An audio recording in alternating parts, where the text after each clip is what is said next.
তো শওকত মোল্লা কদিন থাকে 4 তারিখের পরে তুই বুঝতে পারবি তো শওকত মোল্লা কত থাকে।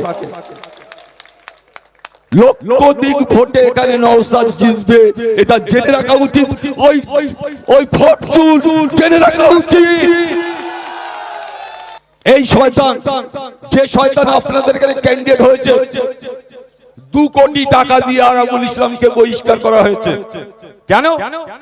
আরাবুল ইসলামকে দল থেকে না তাড়ালে এরা করে কেমনে খেতে পারবে না।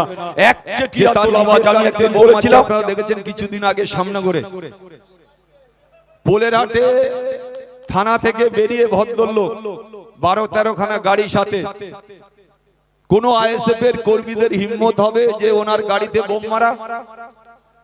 উনি 5টা ছেলেরে রেখে বোম মেরেছে, তাদের 5000 টাকা দিয়েছে। তারা স্বীকার করেছে যে আমার গাড়িতে বোম মারবি, তোদের 5000 টাকা দেবো, আর আইএসএফ এর ছেলেদের কেস দেবো, আর আমার সিকিউরিটি বাড়বে। উনি সহ্য করতে পারছেন না। মেয়েরা জুতো দেখাচ্ছে, মেয়েরা ঝেঁটা দেখাচ্ছে, মেয়েরা ওনার এই ভাঙড়ের মেয়েরা মায়েরা ওনাকে সহ্য করতে পারছে। আজকে আরাবুলের পায়ের তলায় থেকে কোটি কোটি টাকা দুর্নীতি করেছে ওই বাবুরা। আরাবুল দেখাতে পারবে, আরাবুল আমার 2002 সালে বাড়ি, আর এই ভদ্রলোকদের কষালে বাড়ি। আরাবুল ইসলামের পায়ে ধরে পুত্রের কর্মদক্ষ হয়ে এই ল্যান্ডে কোটি কোটি টাকা দুর্নীতি করেছে। এখানকার সিপিএম এর বন্ধুরা বাবুরা জানেন যে উনি কি দুর্নীতিবাজ আর উনি কি তোলাবাজ, এটা আর ভাঙড়ের মানুষের বলে দিতে হবে না। বড় বড় কথা এখন আরাবুল শুয়োরের বাচ্চা, আরাবুল অমুক, আরাবুল তমুক, আর তুমি কিসের বাচ্চা? তুমি কিসের বাচ্চা? আমি যদি বলি তোমার ভাইদেরও গায়ে লাগবে যে তোমার জন্ম দৃষ্টান্তটা কি। হ্যাঁ, তুমি কে কি ছিলে? হরিদাস? একটা বাইক চালাতে পারতে না হরিদাস? তার বড় বড় কথা। 2016 সালে আমাকে যখন মমতা বন্দ্যোপাধ্যায় টিকিট দেননি, রাজ্জাক সাহেব জিতল, জেতার পরে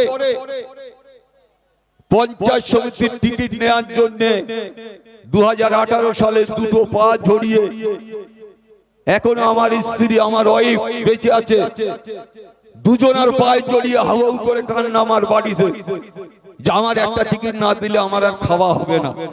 তার বড় বড় কথা। তো শওকত মোল্লা কদিন থাকে 4 তারিখের পরে তুই বুঝতে পারবি তো শওকত মোল্লা কত থাকে। লক্ষাধিক ভোটে এখানে নওশাদ জিতবে, এটা জেনে রাখা উচিত।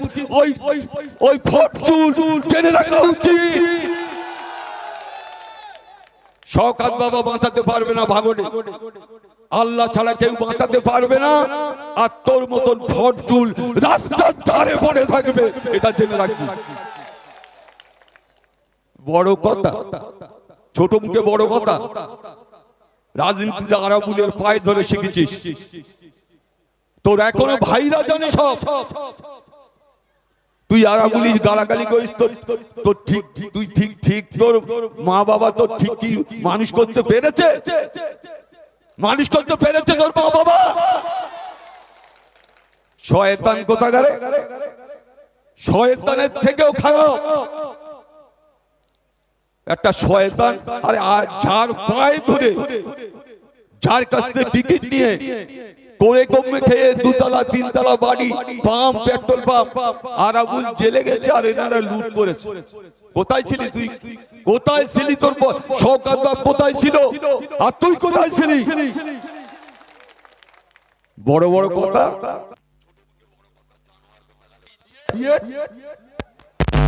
হ্যাঁ, এরা মানুষ, এরা মানুষেরা। যার খেতে হয় তার অন্তত কিছুটা মুখে চামড়া থাকা উচিত। এদের গালে জিভ পর্যন্ত নেই, জিভ খসে যাবে এদের গাল থেকে, জিভ খসে যাবে। অসভ্য জানোয়ার। আরাবুল না হলে এই তল্লার এই লবালি ভাইয়ের পিছনে মিটিং করছি। লবালি ভাইকেও আমি প্রদান দিয়েছিলাম, জিজ্ঞেস করে দেখো। সে 5 বছর চালিয়েছে। আর এখন এমন একটা প্রদান করেছি আমি করেছিলাম, কোরআন মাথায় রেখে আমি আরাবুল ছাড়া চলবো না, দুটো ছেলের হাত ধরে নিয়ে গিয়ে মাথা শুয়ে আমি আরাবুল ইসলাম ছাড়া চলবো না। তারা কোরআন মানে 24টা ঘন্টা মাল খেয়ে পড়ে থাকে, তারা কোরআন মানে 24টা ঘন্টা। এরা মানুষের পরিষেবা দেবে, এরা মানুষের সার্বিক উন্নয়ন করবে। তোলা তোলা ছাড়া 24টা ঘন্টা সারা রাত মাল খেয়ে পড়ে থাকে। আর সারা রাত এই কিছু তোলাবাজ নেতারা রাস্তায় ঘুরে ঘুরে বেড়ায়, কোথায় মাটি পড়ছে, কোথায় মাটি কাটা হচ্ছে, কোথায় যে টাকা নিতে হবে, কোথায় যে তোলা তুলতে হবে। এদের কাজ হচ্ছে সারাটা দিন মানে ঘুমনো আর রাত্রি নিশাচর প্রাণীর গোসল ঘোরা। এদের কৃষ্টি কালচার হচ্ছে এই। তৃণমূলটা কেন করবে? আজকে কেউ যদি বলে আরাবুল ইসলাম গাদ্দার, তার মুখে আপনারা ঝামা ঘষে দেবেন। যদি কোন নেতা বলে আরাবুল ইসলাম গাদ্দার, তার মুখে ঝামা ঘষে দেবেন ভাঙড়ের মানুষ। এই শয়তান, যে শয়তান আপনাদের এখানে ক্যান্ডিডেট হয়েছে, 2 কোটি টাকা দিয়ে আরাবুল ইসলামকে বহিষ্কার করা হয়েছে। কেন? আরাবুল ইসলামকে দল থেকে না ছাড়ালে এরা করে কেমনে খেতে পারবে না। একচেটিয়া তোলাবাজ। আমি একদিন বলেছিলাম যে উনি ওপার থেকে এপারে এসছে মধুর হাঁড়ি চষার জন্য। এই অপদার্থ মধুর হাঁড়ি চষার জন্য আজকের ক্যানিং থেকে ভাঙড় এসছে। আর আমি প্রতিশোধ নেবার জন্য ক্যানিং এ গিয়েছি। এই হারমাত, এই তোলাবাজ, এই চোর, এই চিটিংবাজদের বিরুদ্ধে আমি আজকে ক্যানিং এ লড়াই করছি। ক্যানিং এর মানুষও আরাবুল ইসলামকে 4 তারিখে জেতানোর জন্য প্রস্তুতি তৈরি হয়েছে। আমিও জিতবো। কানে নওশাদ সাহেব এখানে আমি তো ফের বলছি যে লক্ষাধিক ভোটে জিতবে। আর যারা তোলাবাজ, যারা চোর, তারা আগামী দিনে বুঝতে পারবে। তাই শুধু আমি বলি আপনাদের কাছে হাত জোর করে বলবো, ভাঙড়ের সার্বিক উন্নয়নের স্বার্থে, ভাঙড়ের শান্তি বজায় রাখতে, ভাঙড়ের মাটিতে আজকে শিক্ষা প্রতিষ্ঠান, স্কুল, কলেজ, আজকে স্বাস্থ্য কেন্দ্র থেকে শুরু করে সবগুলো বজায় রাখতে নওশাদ ভাইকে ভোট দিতে হবে। এখানে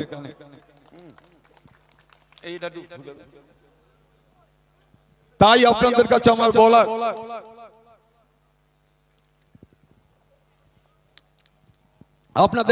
বলার,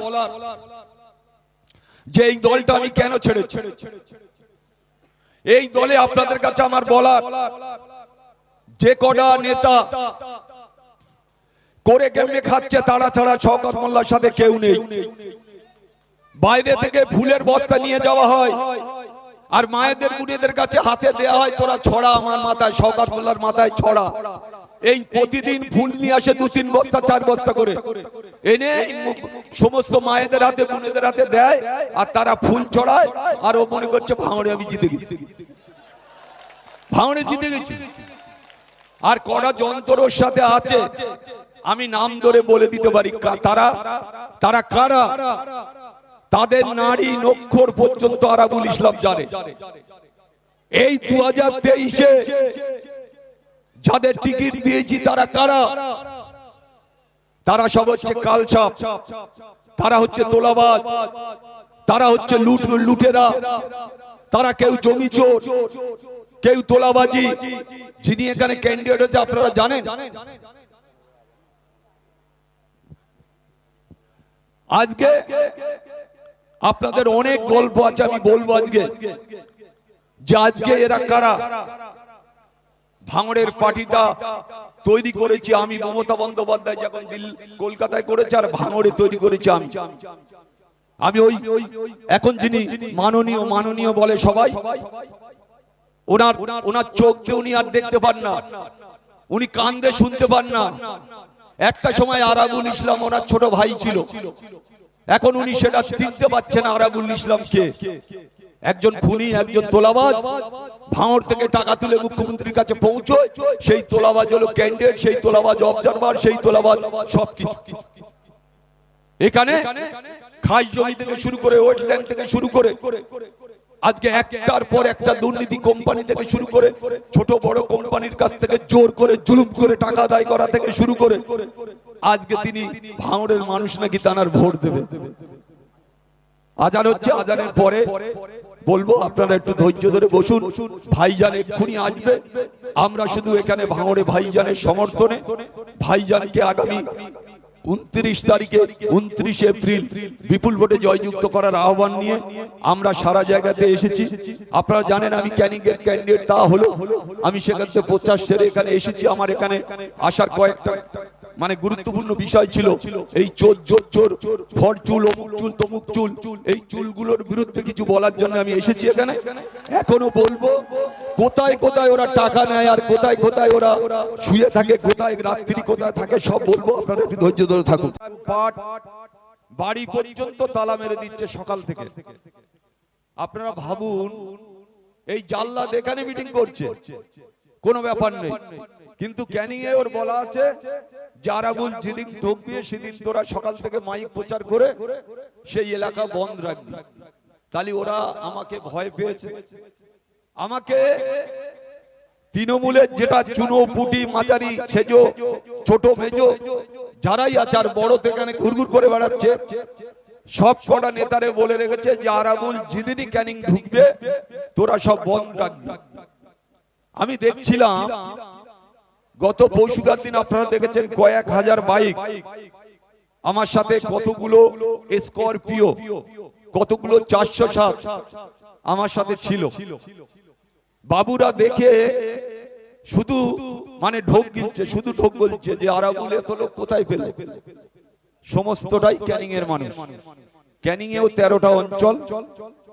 ক্যানিং এর মানুষ তাদের যেভাবে ভয় দেখানো হচ্ছে, আপনারা জানেন 2021 সালে যখন আইএসএফ ওখানে হেরে যায়, 2500-এর মতন পাকা বাড়ি, দুতলা বাড়ি, একতলা বাড়ি,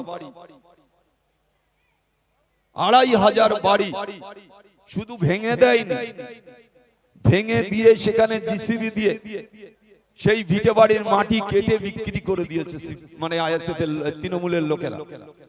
আপনারা অবাক হবে যে একটা মানুষ অন্য দল করতে পারে। এই মমতা বন্দ্যোপাধ্যায় অপদর্থ একজন নির্লজ্জ মুখ্যমন্ত্রী বাংলার, তিনি এইসব গুন্ডা, কুখ্যাত হারমাত, কুখ্যাত তোলাবাজ যারা 34 বছর তোলা তুলেছে। আপনারা জানেন এখানে আমার ভাইরা রয়েছে, হয়তো মনে দুঃখ পাবে, কিন্তু এনারা তো দল চেঞ্জ করেনি। এনারা সিপিএম আছে, আমাদের সিপিএম এর বন্ধুদের আমাদের সাথে জোট, নওশাদ ভাইয়ের সাথে আমরা গলায় গলা মিলিয়ে আমরা করছি। আর ও কি সিপিএম করতে করতে একটা সুবিধা নিয়েছে, আবার সিপিএম ছেড়ে তৃণমূলে এসেছে, একটা সুবিধা নিয়েছে। এখন তোলা তুলে তুলে মমতা বন্দ্যোপাধ্যায়ের কাছে পৌঁছচ্ছে, সেখানে একটা সুবিধা নিয়েছে। আপনারা জানেন যে মমতা বন্দ্যোপাধ্যায়ের সাথে 84 সাল থেকে যাদবপুরে যখন উনি ক্যান্ডিডেট হয় তখন থেকে ওনার সাথে আমি ছিলাম। 84 আর 2026 হিসেব করুন কত বছর ওনার সাথে ছিলাম। আমারে বহিষ্কার করেছে, আমারে জেল খাটিয়েছে, তারপরেও যদি বহিষ্কার করেছে আমি মেনে নিয়েছিলাম। তাও দলটা করার আমার ইচ্ছা ছিল, কিন্তু উনি এমন একটা মহিলা, এমন একটা দুর্নীতিগ্রস্ত হয়ে গেছে, শওকত মোল্লার টাকার কাছে আরাবুল হেরে গেছে। নীতি আদর্শ বলে কিচ্ছু নেই তৃণমূলে। আজকে যে কটা তোলাবাজ ওনার সাথে ঘুরে বেড়াচ্ছে তাতে নীতি আদর্শ বলে কিছু নেই। আজকে তাই যখন মমতা বন্দ্যোপাধ্যায়, যখন আমি মমতা বন্দ্যোপাধ্যায়কে 3টে চিঠি দিয়েছিলাম যে আমি যদি ভুল করে থাকি আমাকে ক্ষমা করে দিন, আমি একজন তৃণমূলের সৈনিক হিসাবে আপনার পাশে থেকে কাজ করতে চাই। তারপরে আমি মনের কাছে একটা বুঝলাম যে এই দলটা করা আমার পক্ষে সুবিধা হবে না। আপনারা জানেন আমার 7 বার অ্যারেস্ট করিয়েছে ওই মুখ্যমন্ত্রী, 3 বার আমাকে বহিষ্কার করিয়েছে। আমি ওনার অর্ডারে পাওয়ার গ্রিড নিয়ে লড়াই করছি, ওনার অর্ডারে, মুখ্যমন্ত্রীর অর্ডারে। দলে জয়েন করছেন জাহাঙ্গীর ভাই, আগে আসেন। আমাদের অঞ্চল নেতৃত্ব মিলে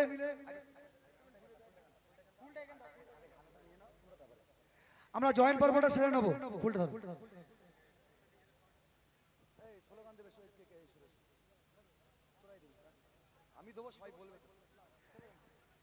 আইএসএফ আইএসএফ আপনাদেরকে আইএসএফ এ জানাই ওয়েলকাম আপনাকে জানাই আইএসএফ এ ওয়েলকাম ভাইজানের আদর্শিত হয়ে আজকে দুর্নীতিবাজ সরকারের পাশে না থেকে ভাইজানের আদর্শিত হয়ে আমাদের যে দলীয় পতাকা তুলেছেন আমরা সবাইকে জানাই আপনাদেরকে ওয়েলকাম জোরে হাততালি জানেন দীর্ঘদিন ধরে লড়াইটা দিয়ে এসছেন হকের পক্ষে, কিন্তু আজকে যখন তারা লুট চুরি দুর্নীতি করছেন তাদের সাথ ছেড়ে দিয়ে ভাইজানের আদর্শ থেকে এই আদর্শ সত্তা এসছে। একটু ঘুরে আসেন, সামনে আসুন।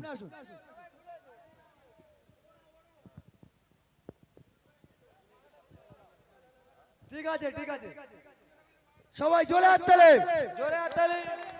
এবারে ভাইজানকে আমরা বরণ করে নেবেন।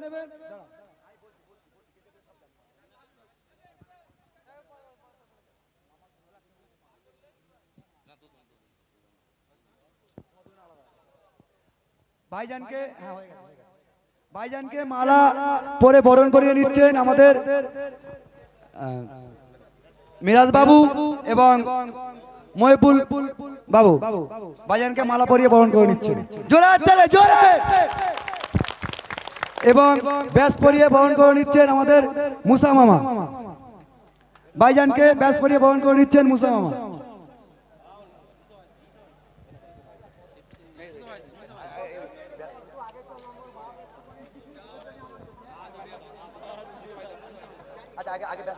আগে ব্যাসটা পরিয়ে জোরে হাততালি। ভাইজানকে বরণ করে নিচ্ছেন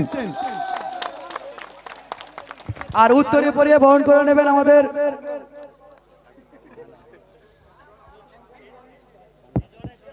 জাহাঙ্গীর বাবু। আমাদের ভাইজানকে উত্তর দিয়ে বরণ করে নেবেন।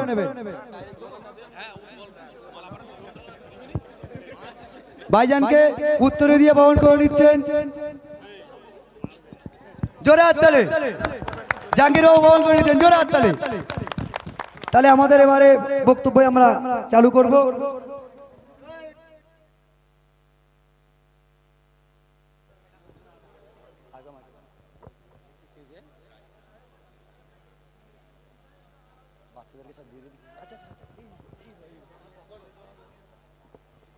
আর একটা বরণ পর্ব আছে আমাদের যুবক ভাইয়েরা সবাই মিলে ভাইজানকে একটা মালা পরিয়ে বরণ করে নেবেন। তারা সবাই একে একে চলে এসো, সবাই মিলে একটা খুব নিজে হাতে মালাটা বানিয়েছে এরা। এদের জোরে হাততালি, এরা নিজে হাতে বানিয়েছে।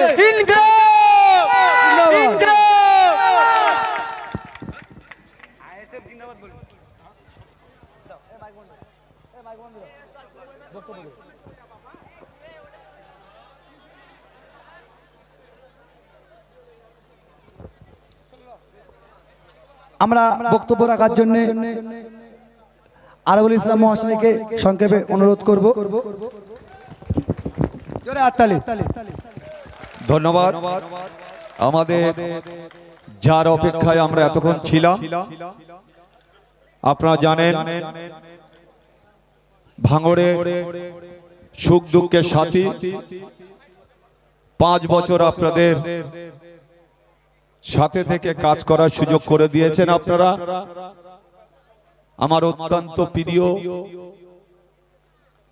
নওশাদ ভাই সাহেব, ছোট ভাই সাহেব, তিনি এসে পৌঁছেছেন। সকাল থেকে তিনি বিভিন্ন জায়গা দেখছিলাম, বিভিন্ন অঞ্চলে রোড শো করছে। আমিও সকাল থেকে ক্যানিং এ ছিলাম বিভিন্ন জায়গায়। আজকে এখানে কাতারে কাতারে মানুষ। আমি আর বেশি কিছু বলবো না, যেহেতু ভাইজান এসছে। আমি বেশ কিছুক্ষণ বলেছি। আমি শুধু আপনাদের কাছে কয়েকটা কথা বলবো, যে যিনি ক্যানিং থেকে এখানে এসছেন তার কৃষ্টি কালচার আপনারা দেখেছেন প্রতিদিন প্রতিনিয়ত কোনো না কোনো অঞ্চলে বোম পাওয়া যাচ্ছে, কোনো না কোনো অঞ্চলে বোমবান্দি গিয়ে মানুষ মারা যাচ্ছে, কোনো না কোনো জায়গায় বোম রেখে আইএসএফ এর কর্মীদের ধরিয়ে দেওয়া হচ্ছে, কোনো না কোনো জায়গায় নিজের গাড়িতে বোম মেরে নিজের সিকিউরিটি বাড়ানোর জন্য চেষ্টা হচ্ছে। আমরা এত ছোট মনের মানুষ, আমার রাজনৈতিক জীবনে আমি দেখিনি যে তার নিজের গাড়িতে বোম মারছে। আপনারা দেখেছেন কিছুদিন আগে সামনাগরে পোলেরহাটে থানা থেকে বেরিয়ে ভদ্রলোক 12-13 খানা গাড়ির সাথে, কোন আইএসএফ এর কর্মীদের হিম্মত হবে যে ওনার গাড়িতে বোম মারা? উনি 5টা ছেলেরে রেখে বোম মেরেছে, তাদের 5000 টাকা দিয়েছে। তারা স্বীকার করেছে যে আমার গাড়িতে বোম মারবি, তোদের 5000 টাকা দেবো, আর আইএসএফ এর ছেলেদের কেস দেবো, আর আমার সিকিউরিটিটা বাড়বে। উনি সহ্য করতে পারছেন না। মেয়েরা জুতো দেখাচ্ছে, মেয়েরা ঝেঁটা দেখাচ্ছে, মেয়েরা ওনার এই ভাঙড়ের মেয়েরা মায়েরা ওনাকে সহ্য করতে পারছে না। তাই বিভিন্ন জায়গায় ঝেঁটা জুতো অনেক কিছু দেখাচ্ছে। সেই কারণে সামনে পুলিশ, পিছনে পুলিশ, ডাইনি পুলিশ, বাঁয়ে পুলিশ ওনার দরকার। মানে এই চারদিকে পুলিশের দরকার ওনার। কেন? যাতে ঝেঁটাটা দেখাতে না পারে, না কেউ চোর বলে আর স্লোগান না দিতে পারে, যে ওনাকে চোর বলে আর স্লোগান না দিতে পারে, মেয়েরা ঝেঁটা না দেখাতে পারে, কেউ কোনোভাবে ওনারে না আক্রমণ করতে পারে। তাই ডাইনে পুলিশ, বাঁয়ে পুলিশ, সামনে পুলিশ, পেছনে পুলিশ, ভদ্রলোকে। তাই এইরকম একজন নেতা আমরা কিন্তু কেউ ভাঙড়ে চাইনি। হয়তো সে বলবে ক্যানিং এর মাটিতে গিয়ে যে আরাবুলের মতো নেতা চাইনি। আমি আরাবুল কেন গিয়েছি? ক্যানিং এর মানুষের সুখ দুঃখে পাশে থাকার জন্য। 34 বছর আমি অত্যাচার করিনি, তৃণমূল কংগ্রেসে এসেও আমি অত্যাচার করিনি, সে কথাটাও বলতে পারবে? এখনো পর্যন্ত আমি যেখানে মিটিং করতে যাচ্ছি সেখানে লকডাউন করে দিচ্ছে, বন্ধ করে দিচ্ছে। কতটা ভয়, কতটা আতঙ্ক আছে ওরা, আপনি ভাবতে পারবেন? ক্যানিং এর মানুষ এখনো পর্যন্ত 2500 মানুষের ঘর ভেঙে দেওয়া হয়েছে। আমি বলছিলাম আগে, আজকে তারা বিভিন্ন জায়গায় বাস করছে। আজকে আমি সেদিন পৌষকার দিন বলছিলাম ক্যানিং এর প্রায় 50 থেকে 60,000 মানুষ লেদার কমপ্লেক্সে কাজ করে। ক্যানিং বিধানসভায় এত গরিব, এত দারিদ্র্যের সীমায় নিচে বসবাসকারী, জরি খাটিয়ে বাস করে মায়েরা, বোনেরা, একটা 2 চালা করে জরি, আর ছোট্ট একটা, আমি একজনের ঘরেতে ঢুকেছিলাম, ছোট্ট একটা টয়লেট, সেই টয়লেটে যাওয়ার মতন পরিস্থিতি নেই, সেই ঘরে থাকার মতন পরিস্থিতি নেই। হাজারে হাজারে মায়েরা, বোনেরা সেই ঘরে বসবাস করে। আমি জিজ্ঞেস করলাম যে আপনারা এত আবাস যোজনা মুখ্যমন্ত্রী বলেছে, গরিব মানুষ, পিছিয়ে পড়া মানুষ, আদিবাসী, দলিত ভাইরা, আমার শিডুল কাস্ট, শিডুল ট্রাইব ভাইরা, মায়েরা, বোনেরা ঘর পাবে, তাহলে আপনারা পেলেন না কেন? বলে 20,000 করে টাকা জীবনতলা পার্টি অফিসে জমা রাখতে হবে, তারপরে আমার নামে ঘর আসবে। আপনারা ভাবুন, একটা জরি খাটানো গরিব মানুষ 20,000 টাকা নেতাদের দিতে পারবে না ঘর পাবে? এটা চিন্তা করুন। এমন একটা অপদার্থ নেতা সে ভাঙড়ে এসছে কি এখানে সাধু পুরুষ সাজার জন্য? থানার অফিসে টাকা দিতে হবে। ওই ভদ্রলোক একদিন ভাঙড় কলেজে বলেছিল, যারা ঘরের জন্য টাকা চাবে তাদের জুতো বেতা করবেন, ওই ভদ্রলোক বলেছিল। আর সেই ভদ্রলোকের দলের লোকেরা Jibantala party office, local committee, তৃণমূলের পার্টি অফিসে টাকা জমা দিতে হবে, তারপরে গরিব মানুষরা ভয়। আমি একজনের কাছে শুনছিলাম, আমার এক বন্ধুর আত্মীয় আছে ওখানে, সে ওখানকার পঞ্চায়েত মেম্বার, 3 টার্মের পঞ্চায়েতের মেম্বার, 2 তলা করে বাড়ি, তার ভাই পেয়েছে, তার বোনাই পেয়েছে, তার জামাই পেয়েছে, তার শালা পেয়েছে, তার শালি পেয়েছে, মানে 11 খানা ঘর পেয়েছে। একটা তৃণমূলের পঞ্চায়েত মেম্বারের ফ্যামিলি, তার 2 তলা বাড়ি, তার ভাইদেরও বাড়ি, তারা বড় বড় ব্যবসা করে, তারা 11 জন ঘর পাচ্ছে। আর জরি খাটিয়ে যারা 2 তলা ঘরের উপরে, একজনা গিয়ে দেখলাম যে পুরো চাল টাল ভাঙা। আমি বলি কেন ভাই? তা বললো যে আমার এই ঘরে তৃণমূলটা ভেঙে দিয়েছে। বলে আমার কাছে টাকা চেয়েছিল, দিতে পারিনি, তা ঘরটা আমি ফাঁকা রেখেছি, এবার নির্বাচনের পরে তারপরে আমি অ্যালবেস্টার লাগাবো। ভাবতে পারে মানুষ কত দুঃখী আছে। তাই এখানকার আমি মায়েদের, বোনেদের, ভাইদের, এই 2 নম্বর অঞ্চল, অলি গলি, সমস্ত বাড়ি পর্যন্ত আমি চিনি। তাই আপনাদের কাছে আমার যেটা বলার, নওশাদ ভাইজান এসেছেন, উনি বলবেন। আপনাদের কাছে আমার করে জোরে আবেদন থাকবে যে ওইবারে আমরা ডবল নয়, আমরা 3 ডবল ভোটে এবারে ওনাকে জেতাতে চাই, লক্ষাধিক ভোটে এবারে আমরা ভাঙড় থেকে জেতাতে চাই। তাই আপনাদের কাছে আহ্বান রেখে যাব, আগামী 29 তারিখ আসছে দিন, সকাল সকাল ভোট দিন। মা বোনেদের বলে দিন আপনারা সকাল সকাল উঠুন, সকাল সকাল ভোট দিন, খাম চিহ্নে ভোট দিন। খাম চিহ্নে ভোট দিয়ে এই অপদর্থ নির্লজ্জ তোলাবাজ এদের ঘাট ধরে ধাক্কা দিয়ে এখান থেকে পার করে দিন। সবাইকে ধন্যবাদ, শুভেচ্ছা, অভিনন্দন জানিয়ে আমি আমার বক্তব্য শেষ করলাম। ইনকলাব জিন্দাবাদ, ইনকলাব জিন্দাবাদ।